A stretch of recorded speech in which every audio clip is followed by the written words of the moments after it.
So now that last assignment question particularly talks about how do we evaluate?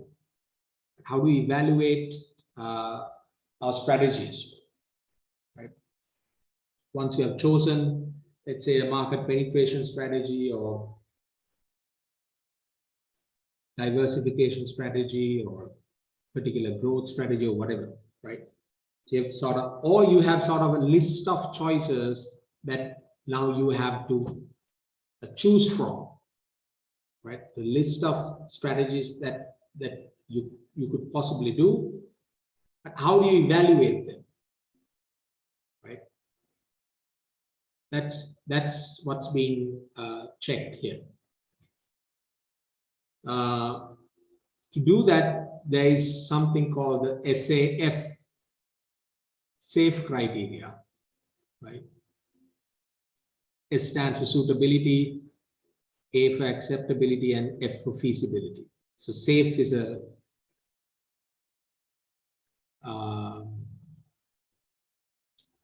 we call that those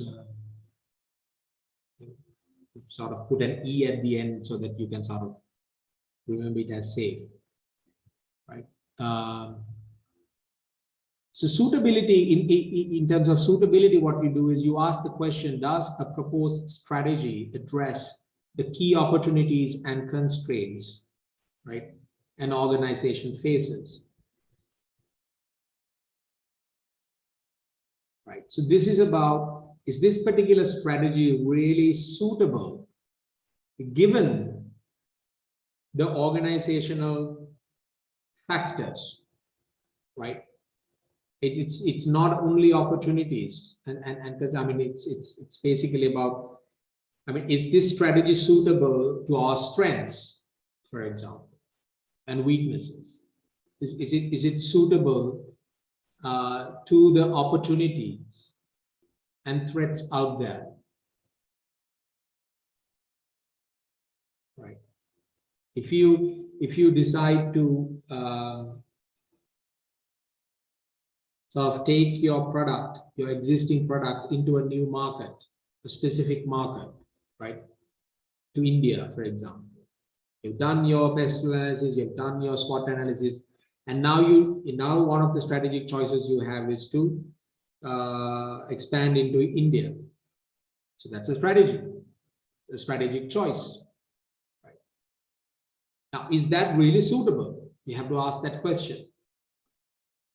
Right? Does it suit our strengths? Does it suit the opportunity in India? That's a very serious question, right?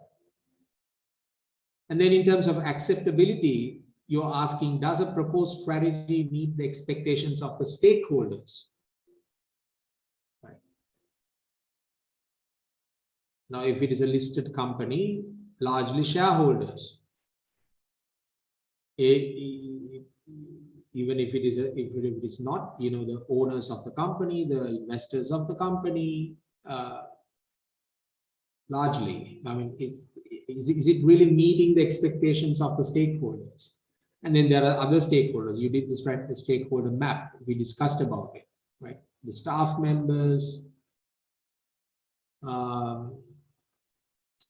the existing customers, the loyal customers, the suppliers that you might have long-term links with, right? Is it acceptable? Is this strategy acceptable? Now, for example,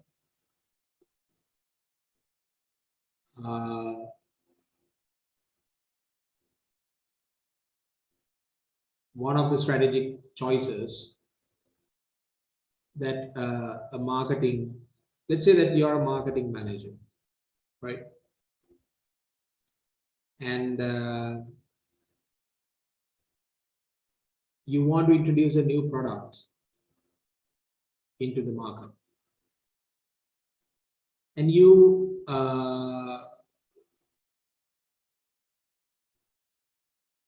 give the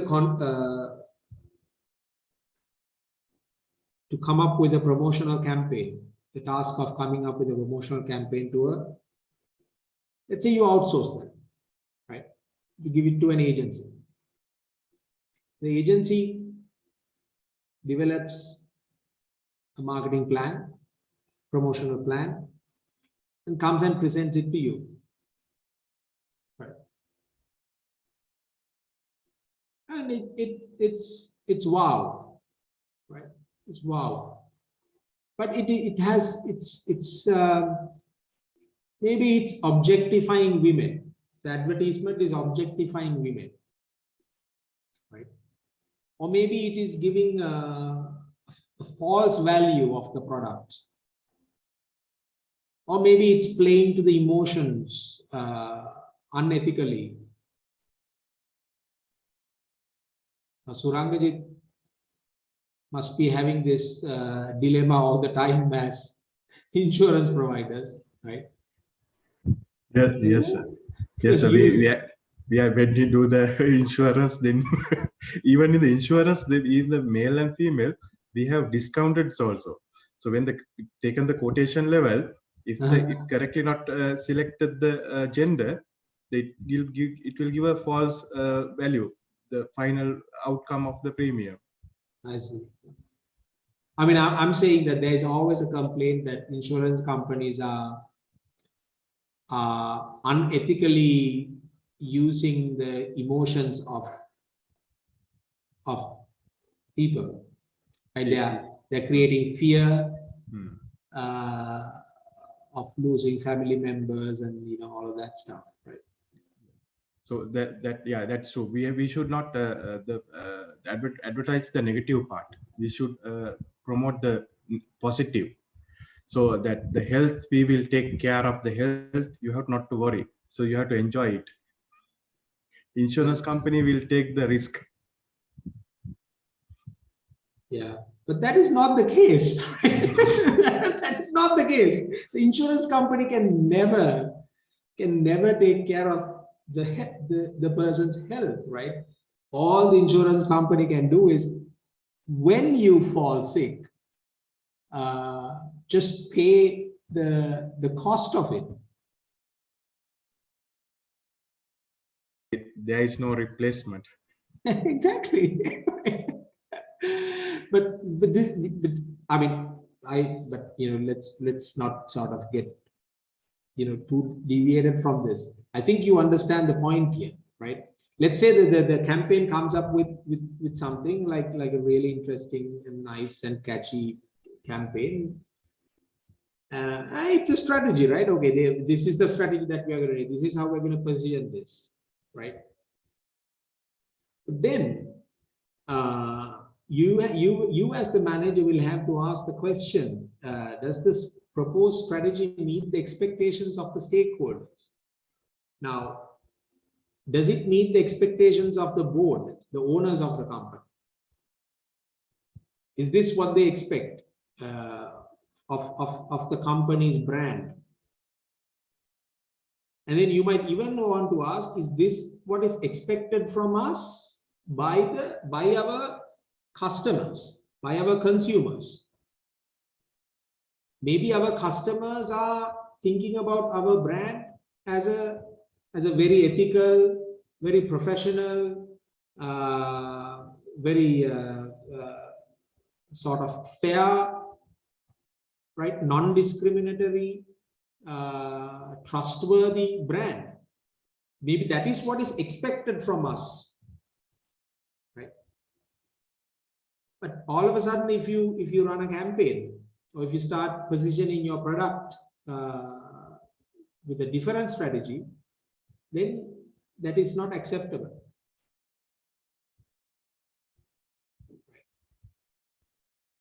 I mean, we come across this all the time in the state sector, right?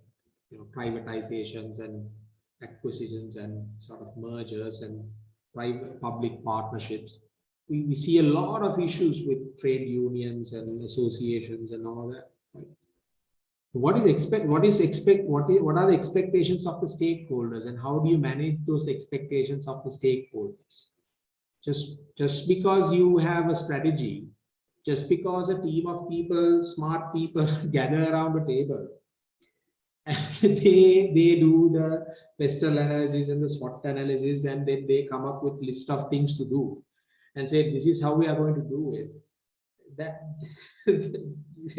oftentimes that backfires, right? Just because it looks nice and dandy on paper, it doesn't work out in real life. Because you have to test it, you have to validate it, you have to evaluate the choices. So this is one framework. I mean, this is like the framework that strategists use to validate. Is the level of risk acceptable? Is the likely return acceptable? Maybe the return of this particular strategy, like, you know, financial return, non-financial return, whatever returns are not acceptable.